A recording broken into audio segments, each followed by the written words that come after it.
All right, welcome to the deep dive. If you've been anywhere near the Crucible lately, well, you'll have felt the ground shifting. Destiny 2 PvP feels different. Definitely. Yeah. And it looks like it's mostly down to two big things, right? That May sandbox update and maybe surprisingly the right of the 9 event. Exactly. A real 1-2 punch. They've really combined to shake up the established order. For sure. And if you want to stay competitive, you kind of need to know what's what now. And that's what we're doing today. We've really dug into the detailed PvP sandbox report, got all the key info. Yep. Our mission basically is to cut through all the noise. Right, give you a clear picture of the big shifts in the meta so you can, get back out there with an edge. We've done the reading, sifted through the data, so you can just get the essentials, what matters, how to adapt. Okay, let's dive right in then. The May 2025 sandbox update. The big goal here, it seems, was just more variety, getting people off the same few weapons and abilities. Absolutely. I think they saw the meta getting a bit stagnant, same loadouts everywhere. This was definitely about broadening that pool, encouraging some experimenting. And they didn't just nerf the top dogs, right? They actually buffed some underperformers. Let's talk hand cannons first. Adaptives, like Judgment, got some serious love. Yeah. Bigger mag, faster reload, better handling, too. Judgment went from 9 to 11 in the mag, reload speed up, handling way up from 42 to 55. So what's the idea there? Make them feel better to use, more forgiving. I think the key takeaway is pushing adaptives as real alternatives, not just aggressive frames or, rows dominating everything. Make Judgment and others feel more versatile. You'll probably see more different hand cannons now, then. Hopefully. And it wasn't just adaptives. Precision's got that ADS movement penalty reduced. Right, aiming down sights, less sluggish when you're aiming, so easier tracking. Exactly. And even the heavy burst one's got a damage bump. It really feels like they're trying to give each type its own specific role. Yeah, carve out those niches. Makes sense. Connect that to the bigger picture. It's just making more weapons feel, rewarding. Pick a hand cannon for its strengths, not just because it's the meta pick. Okay, auto rifles. They haven't exactly been setting the world on fire lately. No, not at all. But high impacts and precisions got damage increases. That extra body shut damage on high impacts, 23 to 24, crits up too. Could that actually matter against people ducking cover? That seems to be the idea. Yeah. Make that sustained fire more punishing. Force people to be a bit more careful than just quick peeking. Will it be enough, though, against pulses and hand cannons? That's the big question, isn't it? We'll have to see how it shakes out. Pulse rifles saw, a ton of changes. Legacy frames, their damage fall-off changed. BXR battle are better in the air now. Yep, AE boost from 10 to 21. And rapid fires hit a bit harder, base damage up slightly. But high impacts actually got a slight damage nerf, body and crit damage down a tiny bit, and fall-off changed. That's it. Interesting. Yeah. Very specific tuning. It is fascinating. The level of detail. Maybe high impacts were just a bit too strong at range. The nerf suggests that. And the rapid fire buff makes them better up close, maybe? A different feel? Could be. Yeah. Competing more in that mid-range, maybe pushing into SMG territory a little. Shotguns also got a little touch. Heavy burst slugs, 8% more damage. Right. Slugs. They need that precision. So this buff rewards that high-skill playstyle more. Yeah, exactly. It's subtle, but for players who can land those headshots, it could definitely make slugs more appealing in CQC. Submachine guns? Adaptive SMG has got a bit more damage fall-off when aiming down sights. 1.4x up to 1.5x, so slightly less range while ADS. They also got 10% bigger magazines across the board. So it's a trade-off, right? Reinforces that close-range dominance, keeps them deadly up close with more bullets, but limits that reach just a little, keeps them in their lane. Makes sense. And finally, snipers. Big one here. Less camera roll flinch, 20 to 50% less. That's huge for anyone who's tried sniping under fire. Oh, absolutely huge. That visual shake, the flinch getting reduced that much, snipers will feel way more stable, more reliable. Could we see more aggressive sniping now? People feeling more confident? I wouldn't be surprised. It really shows how comprehensive this pass was, touching so many different weapon types. Okay, but it wasn't just weapons. Exotics got hit too. Armor, weapons, radiant dance machines for hunters, they got tuned down a lot. Yeah, they were everywhere. Your constant dodging, amazing hip fire. The class ability refund dropped from 33% to 20%. And the hip fire bonuses?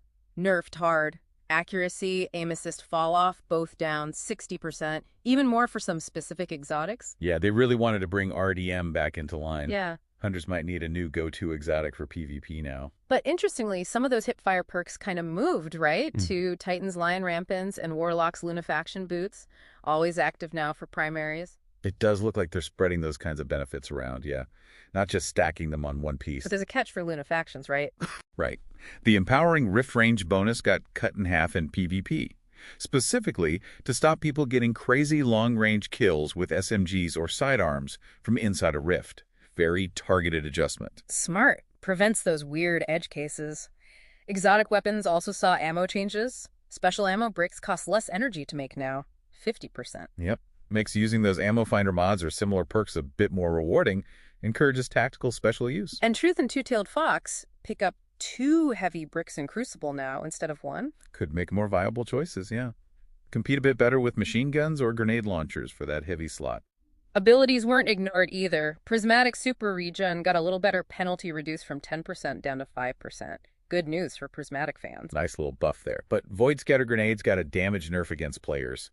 15% less damage. They were feeling pretty strong, maybe a bit too strong. Yeah, identified as a power outlier. This should bring them back in line. Still good, just not quite as dominant. Hunters on the Prowl Void aspect also got a big rework. Less passive now. Yeah, much more active.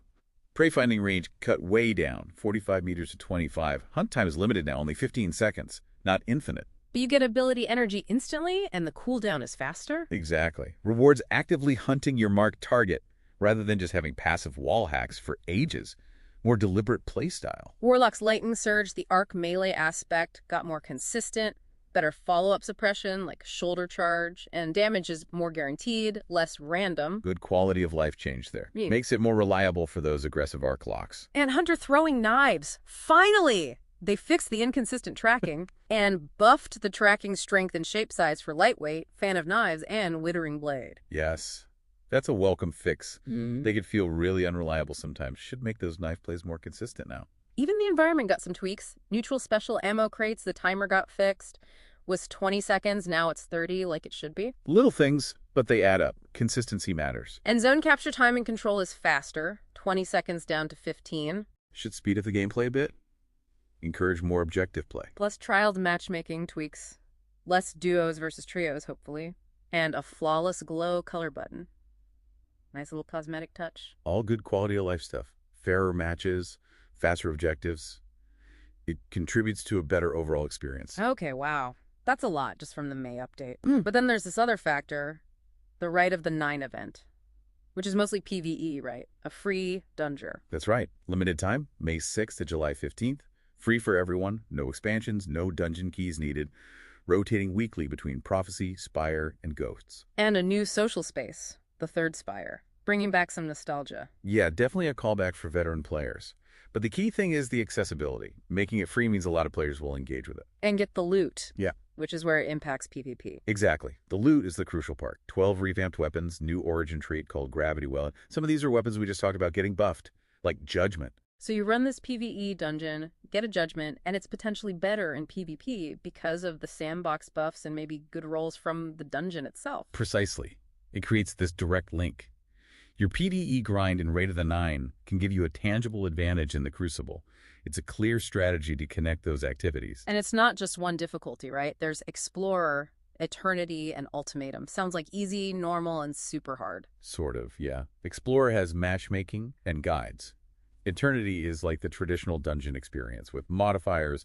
Ultimatum is the Grandmaster equivalent, tough enemies, scoring, locked loadouts, adept weapon source. Adept version, so better stats, extra perks potentially, Right. worth chasing for serious PvP players. Definitely.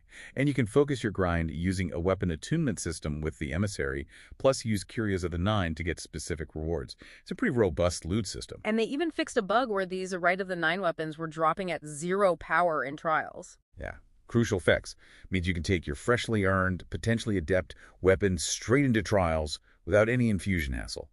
Immediate PvP relevance. Okay, so factoring all that in, sandbox changes, new gear sources, what do the top PvP builds look like now? Let's start with stats. Still 100 recovery, 100 mobility as the goal. Generally, yes. Especially at higher levels. Quick healing from recovery, agility from mobility. They're just crucial for survival and outplaying opponents. Maybe 80 mobility if you run a lightweight weapon. Discipline's still important too. 8100 for grenades. Very much so. Grenades are key for control and picks, resilience. Less so for hunters, maybe 20 to 40. Intellect and strength depend more on the specific build. So sustain and agility. Got it.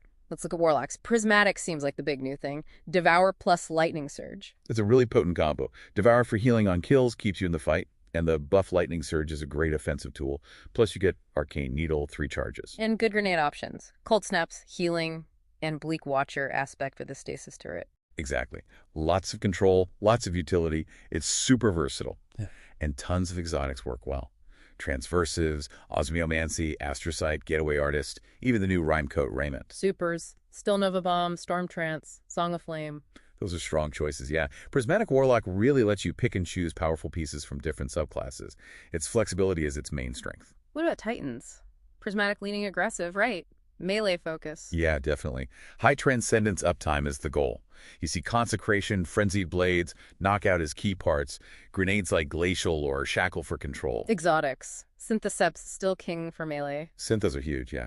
Skullford for ability loops, Peacekeepers for SMGs, OEM, Dune Marchers, Peregrines, and Thecuses. Lots of strong options depending on playstyle. Supers. Thunder Crash, obviously. Maybe Glacial Quake with the right fragments. Thunder Crash is always good. Glacial Quake or Twilight Arsenal paired with Facet of Purpose for shatter damage can be really nasty. It's about that aggressive, in-your-face style with good damage resistance. And Hunters. Prismatic is all about movement, dodging. Absolutely. Agility, evasiveness.